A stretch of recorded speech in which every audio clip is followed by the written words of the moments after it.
الحمد لله رب العالمين والصلاة والسلام على سيد الأنبياء والمرسلين اما بعد۔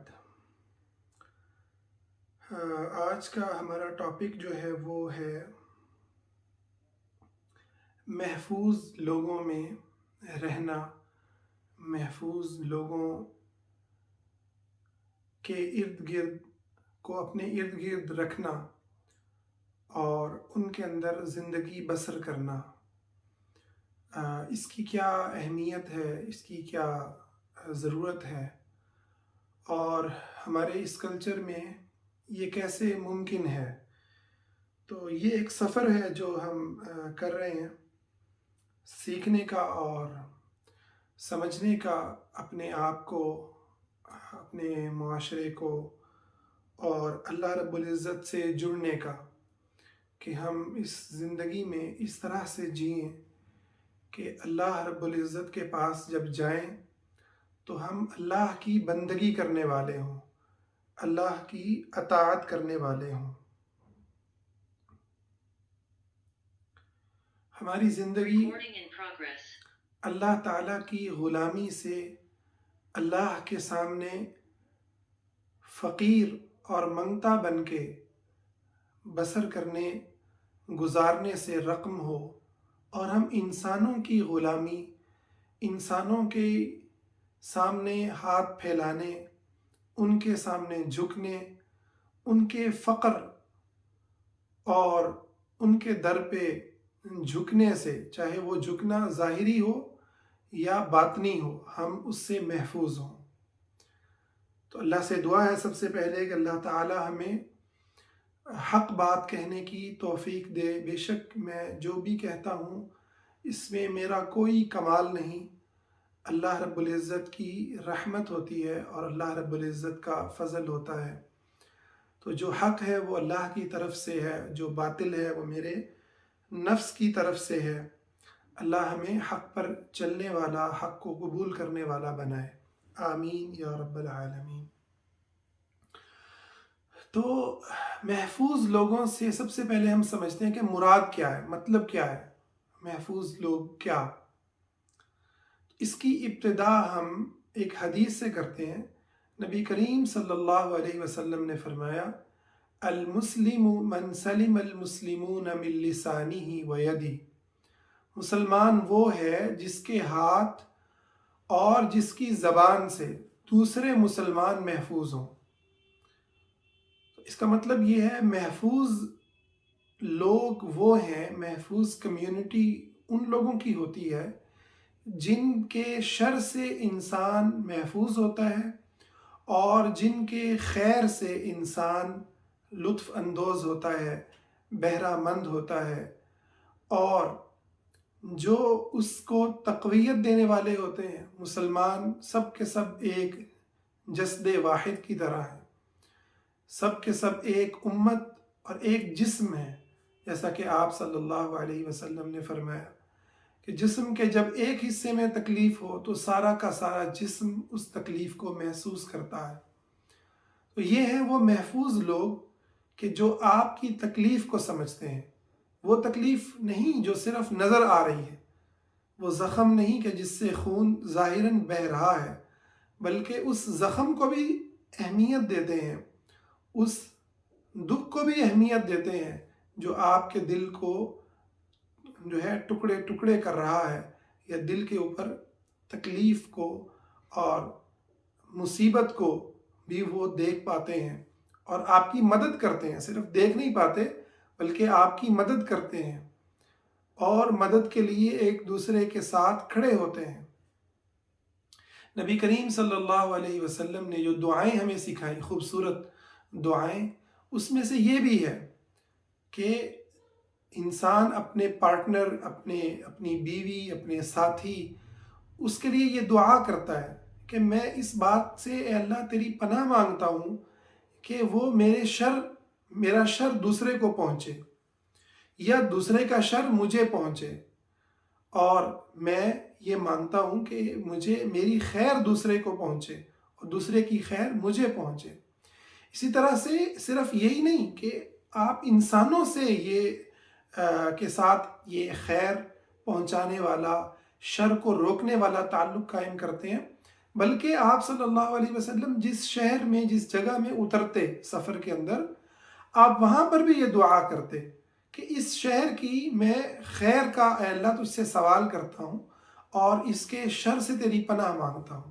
حتیٰ کہ جو سواری ہے اس کو جب خریدیں تو بھی یہ دعا سکھائی گئی ہے کہ اس کے اندر اے اللہ جو خیر رکھی گئی ہے، جس خیر پر یہ اس کی اٹھان ہوئی ہے، میں تجھ سے وہ خیر مانگتا ہوں، اور جو اس میں شر ہے اس کی میں تجھ سے اس کا میں پناہ مانگتا ہوں۔ تو محفوظ لوگ جو ہوتے ہیں وہ ہوتے ہیں جہاں انسان کی عزت نفس، انسان کی زندگی، اس کا مال، اس کی عزت، یہ تمام چیزیں جو ہیں وہ محفوظ ہوتی ہیں۔ یہ ہے محفوظ سوسائٹی، محفوظ لوگ۔ اچھا، اس کے اندر پھر درجات ہیں۔ آپ صلی اللہ علیہ وسلم نے فرمایا کہ کوئی انسان اگر کسی سے محبت کرتا ہے، اپنے بھائی سے، کوئی بہن اپنی بہن سے محبت کرتی ہے، تو وہ اس کو بتا دے کہ میں تجھ سے اللہ کے لیے محبت کرتا ہوں یا محبت کرتی ہوں، تاکہ وہ اس کا خیال رکھے اور اس کو تکلیف نہ دے، ہے نا۔ یعنی تکلیف تو ویسے بھی دینا منع ہے، یعنی خیال رکھنے سے مراد کہ وہ اب جب آپ کسی سے، آپ کا ایسا کنیکشن ہے جو ایک خاص اہمیت اور خاص مقام رکھتا ہے، تو پھر دوسرے شخص کو چاہیے کہ وہ بھی آپ کے جذبات کا، آپ کے احساسات کا اور آپ کی توقعات کا وہ خیال رکھے۔ یہ ہے سب سے پہلے محفوظ سوسائٹی، محفوظ لوگ جو ہمارے گرد، جو ہمیں اسلام نے عطا کیے ہیں۔ اور نبی کریم صلی اللہ علیہ وسلم کی سیرت اس سے بھری ہوئی ہے کہ کس طرح سے آپ صلی اللہ علیہ وسلم کی اللہ رب العزت نے ایسے لوگوں کے ذریعے آپ کو عزت سے نوازا، آپ کو بلندی سے نوازا کہ جو آپ سے محبت کرتے تھے، اور اس سے بڑھ کر آپ صلی اللہ علیہ وسلم کا کیا مقام اور کیا مرتبہ ہوگا کہ خود اللہ رب العزت جو ہے وہ اپنے نبی کے احساسات کا خیال رکھتا ہے۔ سبحان اللہ، خود اللہ اپنے نبی کے احساسات کا خیال رکھتا ہے۔ سورۃ الحجرات کے اندر آپ دیکھیں اللہ تعالیٰ نے کیا فرمایا کہ جو لوگ ان الذین ینادونک من وراء الحجرات اکثرهم لا يعقلون، جو آپ کو آپ کے گھر کے باہر کھڑے ہو کر کے آوازیں دے کر پکارتے ہیں، یہ عقل نہیں رکھتے۔ اور فرمایا کہ اپنی آوازوں کو رسول صلی اللہ علیہ وسلم کی آوازوں سے بلند مت کرو، مبادا کہ تمہارے اعمال ضائع ہو جائیں اور تمہیں پتہ بھی نہ چلے کہ تمہارے اعمال ضائع ہو گئے۔ تو خود اللہ تعالیٰ نے اپنے نبی کی جو احساسات ہیں اس کا خیال رکھا۔ ایسے ہی فرمایا کہ جب تمہیں بلایا جائے، اذا دعیتم الی طعام او اناء، جب تمہیں کھانے کی طرف بلایا جائے، نبی علیہ السلام کے گھر میں کھانا آؤ تو کھانا کھانے کے بعد چلے جاؤ، وہاں پر بیٹھ کر وقت کو ضائع نہ کرو۔ یعنی اس سے نبی علیہ السلام کو تکلیف ہوتی ہے، ممکن ہے کہ ان کی کوئی مصروفیت ہو، مشغولیت ہو، یا آپ کا کوئی کام ہو، تو مسلمانوں کو یہ اللہ نے تعلیم دی۔ سبحان اللہ۔ اور اللہ نے صرف اپنے نبی کو تعلیم نہیں دی، یعنی اللہ نے صرف اپنے نبی کے احساسات کی حفاظت نہیں کی۔ کیا پیارا خدا ہے جو صرف اپنے نبی کے احساسات کی حفاظت نہیں کرتا بلکہ مؤمنین کے بھی احساسات کی حفاظت کرتا ہے۔ یہ بڑا مشہور واقعہ ہے کہ وہ جو نابینا صحابی آئے اور نبی علیہ السلام نے ان سے منہ موڑ لیا کہ قریش مکہ کو وہ دعوت دے رہے ہیں، سرداران مکہ کو، تو اللہ نے آیات نازل کر دیں اپنی توحید کو ماننے والے اپنے نبی کی امتی کے حق میں۔ عبس وتولی ان جاءہ الاعمى وما يدريك لعله يزكى او يذكر فتنفعه الذكرى اما من استغنى فانت له تصدى وما علیک الا یزکا واما من جاءک یسعی وهو یخشی فانت عنہ تلہی۔ دیکھیں کتنی آیات پہ در پہ اپنے نبی کو بتایا کہ آپ نے یہ غلط کیا، آپ نے یہ جو اپنے رخ انور کو نابینا صحابی سے موڑا، یہ آپ نے درست نہیں کیا۔ اور اس سے بھی بڑھ کر فرمایا کہ جب آپ کے پاس یہ مومن آئیں تو آپ ان کے لیے دعا کریں، آپ ان کے لیے اللہ سے دعا کریں۔ اور ان کی مومنین کی جو محبت ہے، ان کے لیے دعا، یہ اللہ نے اپنے نبی کو اس بات کی تلقین کی۔ اور پھر مومنین کو آپس میں کتنی خوبصورت اللہ نے ہمیں دین دی، اور ہمارے جذبات اور احساسات کا خیال کیا کہ کسی کی غیبت نہ کرو، چغل خوری نہ کرو، پیٹھ پیچھے برائی نہ کرو، بہتان تراشی نہ کرو، کسی کے ولا تجسسوا ولا یغتب بعضکم بعضا، کسی کی جاسوسی مت کرو۔ ایک بڑا خوبصورت میں نے واقعہ پڑھا، صحیح سند سے آپ کو سناتا ہوں، ایمان تازہ ہو گیا۔ حضرت عمر رضی اللہ تعالی عنہ کا زمانہ ہے، اور حضرت عمر کے بارے میں آپ کو پتہ ہے کہ وہ مسلمانوں کی خبر گیری کرتے تھے، باہر نکلتے مدینہ میں مسلمانوں کے حالات، کوئی غریب تو نہیں، کوئی اس وقت بھوکا تو نہیں، کوئی ضرورت مند تو نہیں، حاجت مند تو نہیں۔ تو حضرت عبد الرحمن بن عوف بھی ان کے ساتھ ہیں، اور یہ دونوں صحابی ایک گھر کے پاس سے گزرے، اور ان کو اس گھر سے جو ہے وہ آوازیں آئیں، ان کو اس گھر سے آوازیں آئیں۔ تو انہوں نے جب دروازے کے قریب ہوئے تو معلوم ہوا کہ اندر شراب پی جا رہی ہے۔ سبحان اللہ، شراب پی جا رہی۔ اب ایک دوسرے کو کہتے ہیں کس کا گھر ہے؟ تو کہتے ہیں یہ ربیعہ بن فلاں کا گھر ہے۔ ان کا پورا جو ہے امیہ، غالباً ربیعہ بن امیہ بن خلف کا جو ہے یہ گھر ہے۔ تو پھر یہ پوچھتے ہیں ایک دوسرے سے کہ اب ہم کیا کریں؟ اللہ اکبر۔ تو یہ فرماتے ہیں، غالباً حضرت عمر نے کہا یا عبد الرحمن بن عوف نے کہا کہ ہم نے جو ہے اللہ کے حکم کی نافرمانی کی ہے، مسلمانوں کی ہم نے جاسوسی کی ہے، اور دونوں کے دونوں اس دروازے سے لوٹ گئے۔ آج کا آپ سوچئے ذرا، ہمارا جو مائنڈ سیٹ ہے، وہاں پر کوئی ہوتا تو وہ کیا کرتا؟ وہ دونوں کے دونوں دروازے سے لوٹ گئے کہ یہ تو اپنے گھر میں وہ گناہ کر رہے ہیں جو کر رہا ہے، جو گناہ کا کام ہو رہا ہے۔ ہمیں اللہ نے یہ اختیار نہیں دیا کہ ہم لوگوں کے جا کے گھروں کے اندر جو ہے وہ ان کو چیک کرتے پھریں اور اپنے آپ کو ملامت کی کہ یہ ہم سے غلطی ہوئی ہے۔ یہ صحیح سند سے روایت ہے، اس کا حوالہ بھی انشاءاللہ میں پوسٹ کر دوں گا۔ تو آپ اندازہ لگائیے کہ یہ تھی وہ محفوظ سوسائٹی۔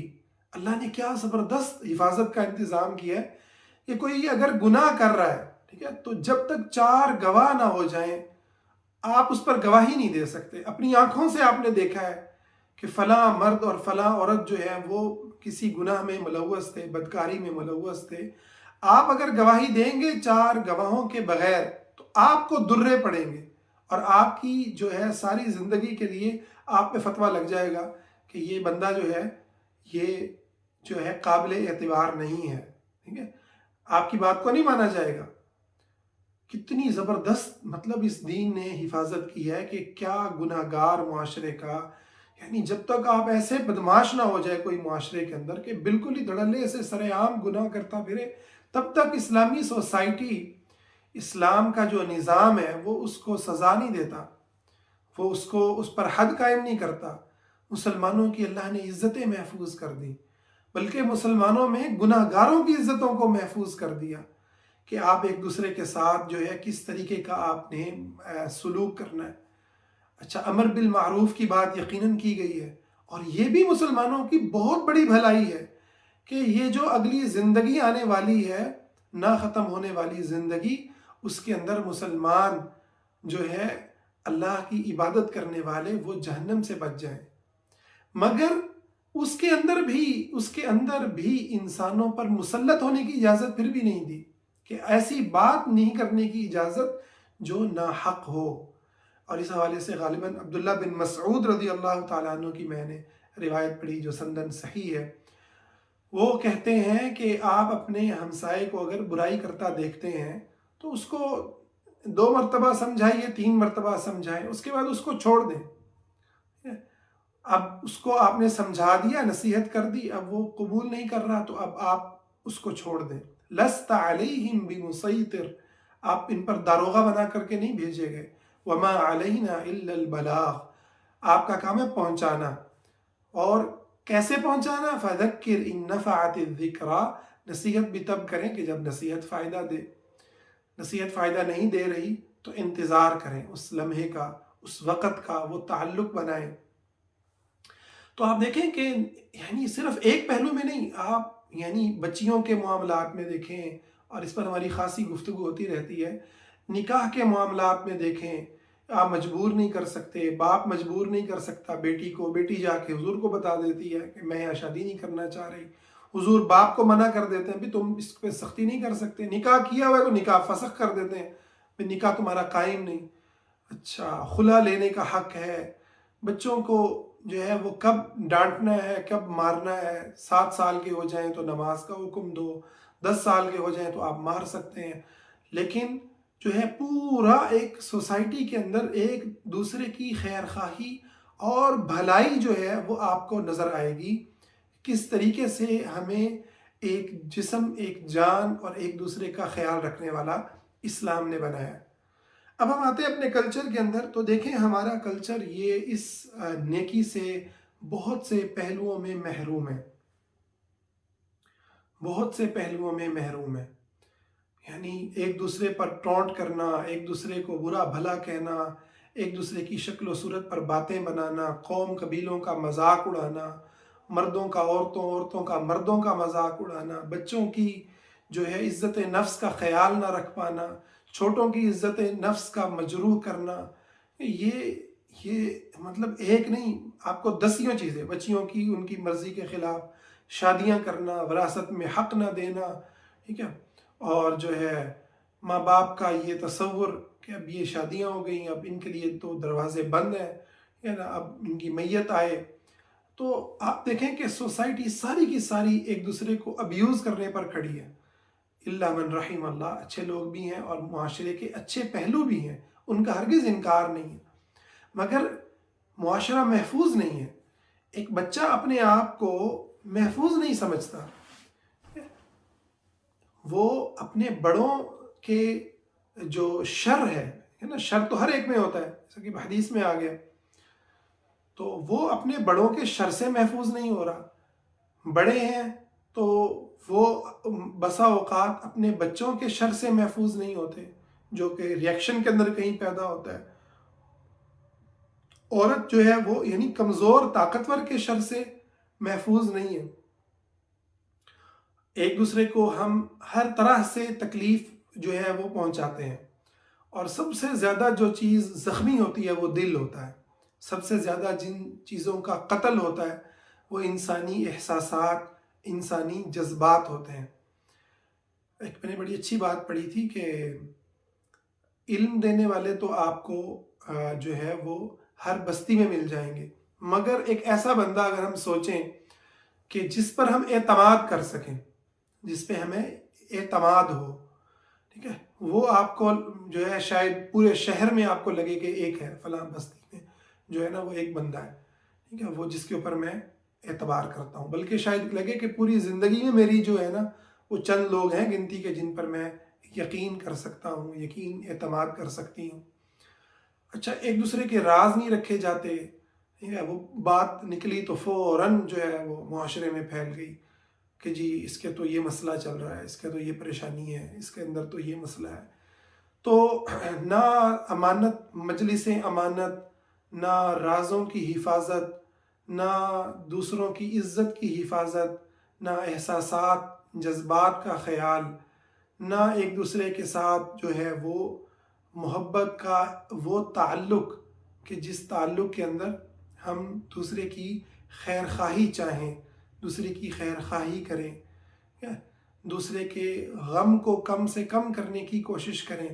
یقیناً اچھے لوگ موجود ہیں اور بہت سارے نیک پہلو موجود ہیں، مگر ان پہلوؤں پر شدید یہاں پر کمزوری پائی جاتی ہے، خاص کر جو دل کو زخمی کرنے کی جو چیزیں ہیں، یعنی آپ دیکھیں کہ مائیں اپنی بچیوں کو کہہ رہی ہوتی ہیں، ٹھیک ہے، کہ تو جو ہے نا اگلے گھر جا کے مجھے گالیاں پڑوائے گی. بھائی ابھی وہ اپنے گھر میں رہ رہی ہے، اس کو ممکن ہے کہ 10 سال لگیں شادی کرنے میں، ابھی اس کی عمر ممکن ہے کہ 15 سال ہو. وہ بیچاری 15 سال سے اپنی اماں پہ سے ہر دفعہ یہ بات سنتی ہے، تانا، بھائی تو جو ہے نا میرا ناک کٹوائے گی، تو یہ کرے گی، تو وہ کرے گی. بھائی آپ اپنی بچی کو نہیں چھوڑ رہی، آپ نہیں سوچ رہی کہ اس کے دل پہ کیا گزر رہا ہے، آپ اس کو کیا کیا باتیں سنا رہی ہیں، چھوٹی چھوٹی غلطیوں پر آپ اس کو جو ہے بڑے بڑے تانے دے رہی ہیں اور خوف کے اندر مبتلا ہے. اصل میں کیا ہے، اچھا وہ ماں کے ساتھ بھی یہی کچھ ہوا ہوتا ہے، یہ تھوڑا کہ وہ ماں کوئی دشمنی کر رہی ہے، دشمنی نہیں کر رہی، کلچر ہی ایسا ہے.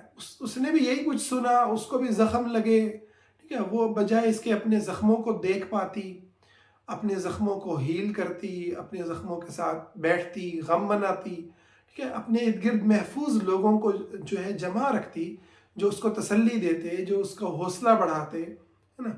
تو وہ کیا کرتی ہے، اسی زخم کو پھر آگے اگلی نسل کو منتقل کرتی ہیں. ٹھیک ہے، تو کبھی کام نہ کرنے پہ تانا، کبھی زیادہ سونے پہ تانا، کبھی کھانے پہ تانا، کبھی کم کھانے پہ تانا، ٹھیک ہے، کبھی جو ہے وہ مطلب بعض گھروں میں تو ہنسنے کے بھی جو ہے نا وہ کوئی اصول اور ضوابط ہے. اتنی اونچی آواز سے نہیں ہنسنا، اتنی اونچی آواز سے ہنسنا ہے، ٹھیک ہے. اور مطلب بالکل ایسے لگتا ہے جیسے نا کوئی آپ نے مشین رکھی ہوئی ہے جس کو آپ چاہتے ہیں کہ یہ میرے حساب سے جو ہے نا وہ کام کرے. یعنی ایک دوسرے کو اللہ رب العزت نے جو عزت دی ہے، ہم وہ عزت بھی نہیں دے پاتے. یعنی اللہ نے جو مجھے اور آپ کو عزت دی ہے نا، ہماری بیٹیوں کو عزت دی ہے، ہماری ماؤں کو عزت دی ہے، ہمارے بچوں کو، ہمارے بڑوں کو، سب کو اللہ نے جو عزت دی ہے نا مسلمان بنا کے، خانہ کعبہ سے زیادہ اللہ نے ہماری تکریم کی ہے.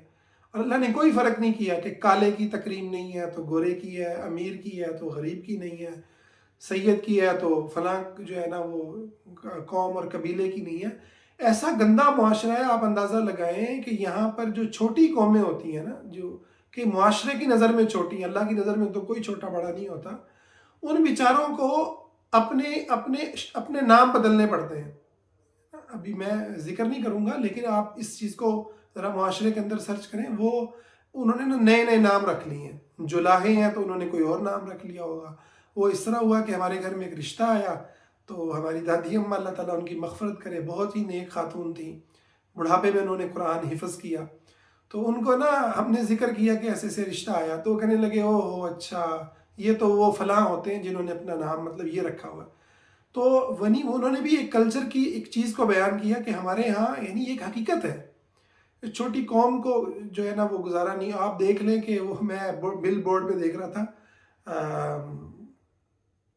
جو ہے نا ایک بورڈ کے اوپر میں نے وہ دیکھا، یہ سعید غنی جو ہے نا، یہ ہربل جو کاسمیٹکس کی کمپنی ہے، تو اس میں کوئی خاتون ہے، مجھے اپنی نام نہیں آتا، کافی مشہور ہیں. ان کا تھا جی کالا پن سے جو ہے نا جنگ، اور اعلان آپا زبیدہ کا اعلان کہ ملک میں کوئی یہ ہے نا کالا نہیں چھوڑنا. تو میں پڑھ کر بڑا حیران ہو رہا تھا کہ سبحان اللہ، قوم کی مینٹیلٹی آپ اندازہ لگائیں کہ ان کو جو ہے نا اس چیز سے مسئلہ ہے کہ جو دنیا میں نا پاکستان میں ہم نے اب کسی کو جو ہے نا کالا نہیں چھوڑنا. اور یہ نعرہ بکتا ہے، ایسے تو نہیں آپا زبیدہ کا جو ہے نا اتنا بڑا کال اس کسی نے لگا دیا، تو البتہ آپا زبیدہ ہی نام تھا ان کا نا. تو یہ کون سی مطلب جو ہے نا فلاسفی ہے، یعنی یہ نعرہ بکتا ہے، ٹھیک ہے نا. تو لوگ پتہ نہیں کیسی کیسی کریمیں اور کیا کیا چیزیں ہیں. مجھے خود یعنی جو خواتین کریمیں لگاتی ہیں ان میں سے کئی مجھے یاد ہے کہ اتنا زیادہ، یعنی آپ دیکھیں فائزہ کریم، ٹھیک ہے، وہ اتنی زیادہ سنی کہ وہ یعنی زبان پہ رٹی ہوئی ہے، اچھا بھائی گورا ہونا تو فائزہ کریم لگائیں. تو یہ جو مینٹیلٹی ہے کہ آپ نے کسی کو کالا ہے تو وہ بیچاری اب ساری عمر جو ہے نا اس سے لڑتی رہے گی، یا تو گورے اب نا کریم لگانے میں کوئی حرج نہیں، لیکن اس سوچ کے ساتھ کریم لگانا، تلاش کرنا کہ یار میں کالی ہوں، اور کالے کا تو کوئی معاشرے میں جو ہے نا وہ کوئی قبول نہیں کرتا، اچھا رشتہ نہیں آتا. یہ ریالٹی ہے نا، یہ کوئی بیچاری پاگل تو نہیں ہے نا ایک لڑکی جو اپنے آپ کو جو ہے نا اس مصیبت میں ڈالتی ہے، ٹھیک ہے. تو احساس کمتری میں جا رہا ہے معاشرہ اور معاشرے کی یہ ہمارا طبقہ. ہے نا. اچھا بھی لڑکا ہے تو ہر طرح کا چلے گا، کیا کالا کیا گورا. لڑکی ہے تو اس کے لیے تو بڑی خاص جو ہے نا پھر کرائٹیریا ہے کہ جب اس کو اس صورت میں عزت ملے گی کہ اس کی یا تو مطلب ہے کہ اس کا یہ رنگ ہو، یہ اس کا وہ ہو. تو اتنی اذیت ناک زندگی ہے. آپ سوچ لیں صرف کہ جو بندہ سانولا ہے اور اس کو سانولے کے اوپر سننا پڑتا ہے اس معاشرے میں، وہ کتنا بڑا برڈن اٹھا کے جی رہا ہے، کتنا بڑا برڈن اٹھا کے جی رہا ہے، اور کتنا اپنوں میں ہوتے ہوئے، اپنے ماں باپ کے گھر میں ہوتے ہوئے، اپنے ہی بہن بھائیوں میں وہ غیر محفوظ ہے. ہمارے یہاں تو سمجھتے ہیں غیر محفوظ صرف وہ ہوتا ہے جو کسی اللہ نہ کرے جنسی زیادتی کا شکار ہو جائے. بھئی یہ اسلام کی اپروچ نہیں ہے. اسلام کی نظر میں وہ بھی غیر محفوظ ہے جس کی عزت جو ہے، جس کی عزت نفس کو آپ مجروح کر رہے ہیں، جس کو آپ اس کی کسی کمزوری کا احساس دلا رہے ہیں. سبحان اللہ، کتنی پیاری حدیث ہے. اور اسی کالے اور گورے کے مطلب پہلو سے نبی کریم صلی اللہ علیہ وسلم کے سامنے یہ واقعہ پیش ہوا کہ حضرت بلال رضی اللہ تعالیٰ عنہ کو حضرت ابو ذر غفاری نے کہا، او کالی ماں کے بیٹے. ان کو جو ہے نا تانا دیا کالی ماں کے ان کی کالی ہونے کا، گویا کالے پن کا تانا دیا نا. حضرت بلال جو ہیں وہ نبی علیہ السلام کے پاس گئے. اور ابو ذر غفاری کون ہے؟ آپ ذرا تصور کریں. ابو ذر غفاری وہ صحابی ہیں جو صحابہ کے اندر اپنے زہد، اپنے تقوی کے اندر ایسی بلندی رکھتے ہیں، ایسی عظمت رکھتے ہیں کہ اس کو شاید ہی کوئی اور پہنچا ہو. ایسے ہی ان کا جو ہے نا زہد اور تقوی تھا. دنیا سے بے رغبتی، پیسے کو جمع کرنے کو جائز نہیں سمجھتے تھے. کہتے تھے بس ایک دن کا آیا اور ختم، کھا لیا، اگلے دن کے لیے نہیں رکھنا درست. یہ ان کے وہ تھے فتاویٰ، جس سے علماء نے اس دور کے صحابہ نے اختلاف بھی کیا. لیکن اتنے متقی انسان تھے. اب ان کی زندگی میں یہ واقعہ ہوا کہ انہوں نے حضرت بلال کو کالی ماں کا بچہ ہونے کا تانا دیا. نبی کریم صلی اللہ علیہ وسلم کے سامنے معاملہ گیا. آپ نے کیا فرمایا؟ آپ نے کہا، اے ابو ذر، تیرے اندر جاہلیت موجود ہے. تو انک امرؤ فیک الجاہلیہ، تو ایسا بندہ ہے جس کے اندر جاہلیت موجود ہے. سبحان اللہ. یعنی صاف اس کو ان کی جو ان کے اندر بیماری تھی اس کا فوراً ان کو بتایا. اور یہ بتانا کیا تھا؟ آپ ذرا تصور کریں کہ ایک غلام سے آزاد ہونے والے حضرت بلال ہے، ان کا دفاع کیا. اور ایک معاشرے کے آزاد شخص کو جو ہے آپ نے اس کو ڈانٹ پلائی اور اس کو بتایا کہ تمہارے اندر یہ مسئلہ ہے. اور ڈانٹ بھی ایسی نہیں پلائی، ٹھیک ہے نا، ان کو بتایا، ریئلٹی بتائی، تمہارے اندر یہ مسئلہ ہے. اور عزت کس کو دی؟ حضرت بلال حبشی کو رضی اللہ تعالی عنہ، جن کا جب بھی ہم نام سنتے ہیں تو ہم کہتے ہیں رضی اللہ عنہ. اور پھر دیکھیے آپ کہ حضرت بلال رضی اللہ تعالی عنہ جب یہ نبی کریم صلی اللہ علیہ وسلم سے سنتے ہیں پھر کیا ہوتا ہے؟ ابو ذر غفاری کہتے ہیں، بلال، میں اپنے چہرے کو زمین پر رکھتے ہیں اور کہتے ہیں، بلال میرے چہرے پر اپنا پاؤں رکھ تاکہ میرے اندر سے جاہلیت نکل جائے. سبحان اللہ. یعنی یہ نہیں کہ اس پر ناراض ہو گئے ہوں، اپنے اصلاح کرتے ہیں. تو کتنے محفوظ تھے. یعنی کالا محفوظ ہے. آپ عورتوں کا اندازہ لگائیں کہ آ کے کہتی ہیں میرے ابا نے شادی کر دی ہے اور میں راضی نہیں ہوں. آپ صلی اللہ علیہ وسلم ان کے ابو کو بلا لیتے ہیں، ان کے ابو کو بلا لیتے ہیں. اور معاملہ بیٹی کے، یعنی سبحان اللہ، آپ سوچیں، عدالت لگی ہے، حضور موجود ہے، فرمایا جب بیٹی تیرے ہاتھ میں معاملہ ہے، تم جو فیصلہ کرو گی وہ مانا جائے گا. وہ کہتی ہیں کہ یا رسول اللہ، میں اپنے ابو کے فیصلے کو مانتی ہوں، لیکن میں نے اپنے ابو کو یہاں کٹہرے میں اس لیے بلایا ہے تاکہ سارے باپوں کو پتہ چل جائے، حدیث کے لفظ ہیں کہ باپوں کو پتہ چل جائے کہ اس معاملے میں ان کو کوئی حق حاصل نہیں ہے کہ وہ اپنی بچیوں کی ان کی مرضی کے خلاف جو ہے ان کی شادی کر دیں. اس میں ان کو کوئی حق نہیں ہے. بچی سے پوچھا جائے، بچیاں محفوظ، بچے محفوظ ہیں، بچے محفوظ ہیں. حضرت عمر رضی اللہ تعالیٰ عنہ کے زمانے میں آ کر کے بچہ جو ہے اپنے باپ کی شکایت کرتا ہے کہ میرے باپ نے نہ میرا نام اچھا رکھا، نہ میری تربیت اچھی کی، نہ میرے لیے ماں کا اچھا انتخاب کیا. اللہ اکبر. ہر ایک کی عزت، ہر ایک محفوظ ہے، اس کے ارد گرد محفوظ لوگ ہیں. اس کی بڑی ہی شدید ضرورت ہے آج بھی، اور یہ ہماری مینٹل ہیلتھ، اللہ سے جڑنے اور ہماری اسلامی جو معاشرہ ہے اس کے لیے یہ ایک بنیادی ترین جو ہے وہ چیز ہے کہ آپ ایسے لوگوں کے اندر ہوں کہ جو آپ کی جہاں پر آپ محفوظ ہوں۔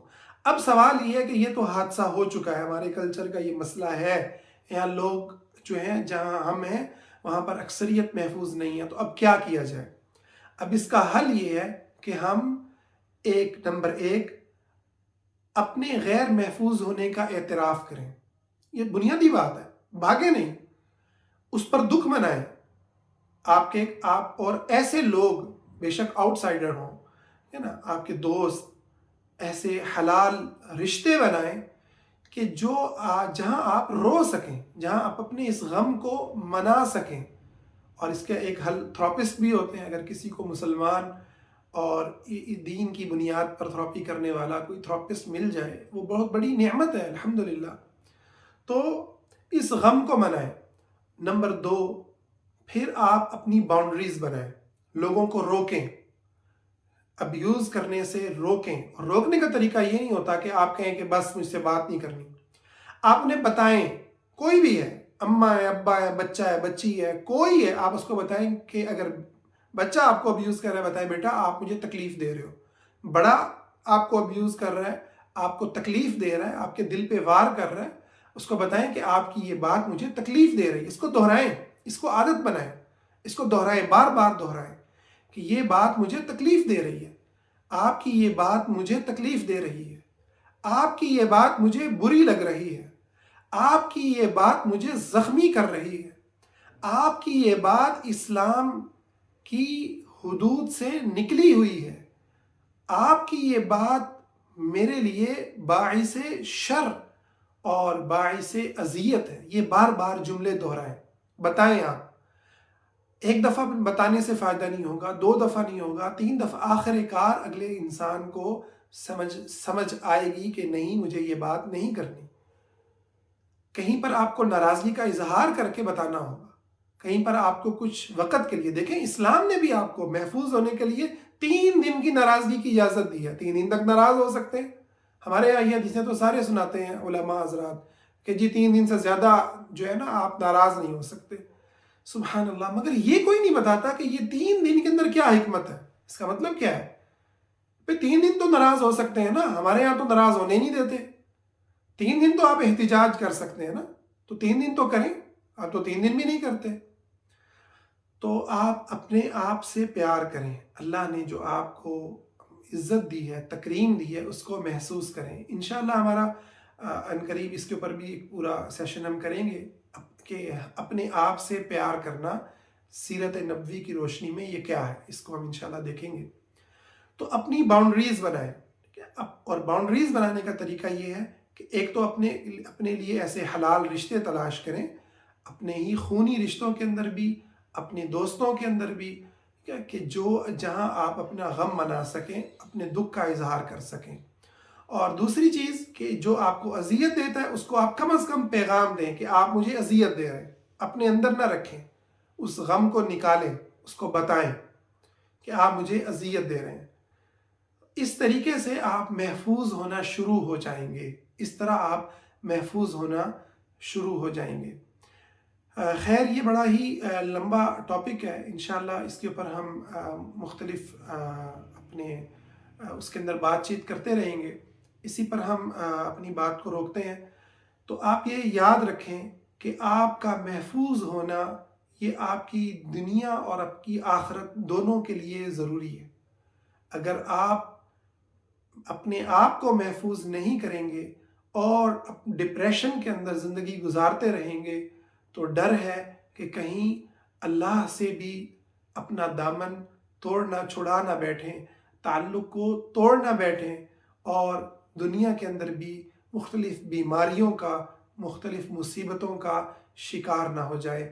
اللہ تعالیٰ سے دعا ہے اللہ ہمیں محفوظ رشتے، محفوظ اور محبت کرنے والے، اپنے شر کو ہم سے روکنے والے اور ہماری حفاظت کرنے والے، ہمیں رشتے عطا فرمائے، ہمیں تعلق عطا فرمائے، دوست عطا فرمائے، اور ہمیں یہ ہمت دے کہ جو ہم پر ظلم کرے ہم اس کو روک سکیں، ہم اس کو منع کر سکیں۔ یقیناً ظالم کا ہاتھ تھامنا بہت بڑی نیکی ہے، اور یہ ظالم صرف وہ نہیں ہوتا کہ جو امریکہ کی شکل میں آئے، اسرائیل کی شکل میں آئے، یا جو ہے گھر کے باہر سے کوئی آ کر کے آپ کے گھر پہ حملہ کرے۔ ظلم، ہر شکل کا ظلم، اس کو روکنا، اس کو رد کرنا، یہ اسلام کا تقاضا ہے، اسلام کا تقاضا ہے۔ چاہے وہ ظلم کسی اور پر ہو، ہم سمجھتے ہیں ظلم کسی اور پر ہی ہوتا ہے، میرے پہ تو ظلم ہوتا ہی نہیں ہے۔ اپنے اوپر ظلم، یعنی ہم اس قدر اندھے ہو چکے ہیں، اور اللہ تعالیٰ رحم کرے، بیمار ہو، اندھے سے بھی زیادہ لفظ جو ایگزیکٹ لفظ ہے نا، بیماری نے ہمیں اس قدر جو ہے ہماری آنکھوں کو بند کر دیا ہے کہ اپنے اوپر ہونے والے ظلم کو ہم ظلم ہی نہیں سمجھتے۔ ٹھیک ہے، اس کے نتیجے میں ہم کن کن بیماریوں کا شکار ہیں، یہ آپ ذرا بیٹھ کے اپنے اوپر سوچیں گے نا، اپنے ساتھ بیٹھیں گے تو چیزیں آپ پر کھلیں گی کہ آپ جن مسائل کا شکار ہیں، حتیٰ کہ جس صحت کے مسائل کا شکار ہیں، حتیٰ کہ اللہ سے تعلق کے اندر بھی جن مسائل کا شکار ہیں، اس کی ایک بہت بڑی وجہ جو ہے وہ یہ ظلم ہے، جس کو ہم روک نہیں پاتے، اور جس سے ہم بچ نہیں پاتے۔ تو کم از کم اس سے ہم بچیں نہ بچیں، کم از کم آواز تو بلند کریں، کم از کم بولیں تو صحیح ظلم کرنے والے کو کہ تم ظلم کر رہے ہو۔ اللہ تعالی ہمیں محفوظ رشتوں میں جینے کی والی زندگی عطا فرمائے، آمین یا رب العالمین۔